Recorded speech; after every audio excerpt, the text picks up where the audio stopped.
Merhabalar, ben Şanlıurfa Eğitim ve Araştırma Hastanesi'nden uzman dil ve konuşma terapisti Fatma Merve Göncü. Bugün konuşma gecikmesi hakkında size önemli bilgilendirmelerde bulunacağım. Geç konuşma, çocuğun dil ve konuşma becerilerinin yaşıtlarından beklenen hız ve seviyenin gerisinde kalması durumudur.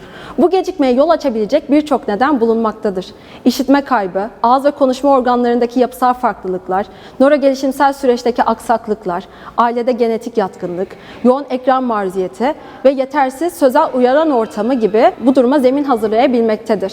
Erken teşhis ve doğru destekle çocuğunuzun dil gelişiminin ilerlemesi veya akranlarını yakalaması mümkündür. Bu süreçte ebeveynlerin evde uygulayabileceği kolay ve etkili stratejiler bulunmaktadır.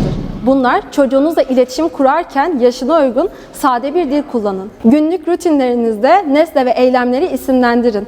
Örneğin ellerimizi yıkıyoruz, sabunları köpürttük. Hatalı kullandığı sözcükleri düzeltmek yerine hatalı kelimeyi doğal bir şekilde söyleyerek doğru kelimeyi duymasını sağlayarak ona model olun. Örneğin çocuğunuz "Tedi geldi" dediğinde ona "Hayır, Tedi değil, kedi" demek yerine "Evet, kedi geldi" diyerek ona doğru model olabilirsiniz.